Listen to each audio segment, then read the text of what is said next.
Chapter 28.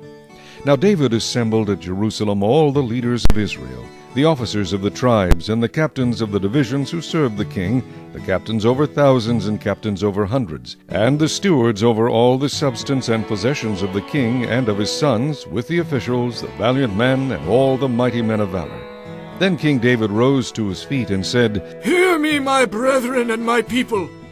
I had it in my heart to build a house of rest for the ark of the covenant of the Lord, and for the footstool of our God, and had made preparations to build it.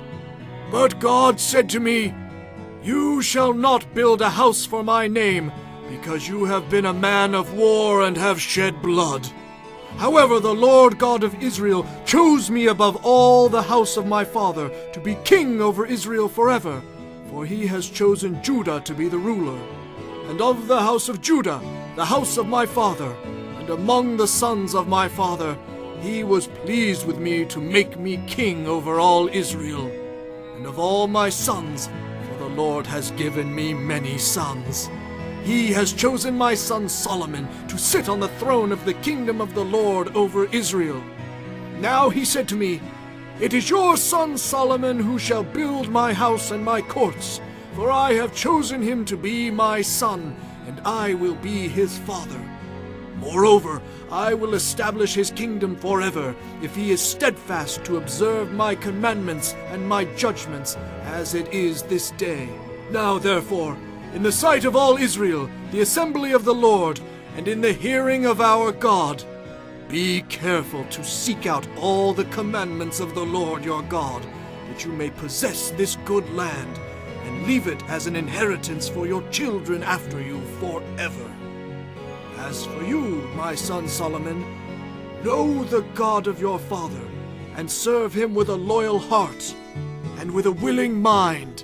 For the Lord searches all hearts, and understands all the intent of the thoughts. If you seek him, he will be found by you. But if you forsake him, he will cast you off forever. Consider now, for the Lord has chosen you to build a house for the sanctuary.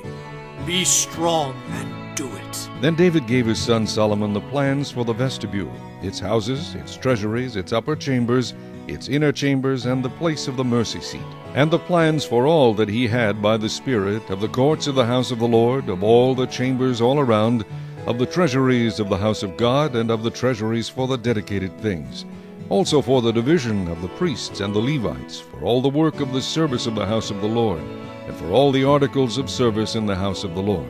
He gave gold by weight for things of gold, for all articles used in every kind of service, also silver for all articles of silver by weight, for all articles used in every kind of service. The weight of the lampstands of gold, and their lamps of gold, by weight for each lampstand and its lamps, for the lampstands of silver by weight, for the lampstand and its lamps according to the use of each lampstand. And by weight he gave gold for the tables of the showbread, for each table, and silver for the tables of silver. Also pure gold for the forks, the basins, the pitchers of pure gold, and the golden bowls. He gave gold by weight for every bowl, and for the silver bowls, silver by weight for every bowl. And refined gold by weight for the altar of incense, and for the construction of the chariot, that is the gold cherubim that spread their wings and overshadowed the ark of the covenant of the Lord. "All this," said David, "the Lord made me understand in writing by his hand upon me all the works of these plans." And David said to his son Solomon, "Be strong and of good courage, and do it. Do not fear nor be dismayed, for the Lord God, my God, will be with you. He will not leave you nor forsake you until you have finished all the work for the service of the house of the Lord. Here are the divisions of the priests and the Levites for all the service of the house of God, and every willing craftsman will be with you for all manner of workmanship, for every kind of service. Also the leaders and all the people will be completely at your command."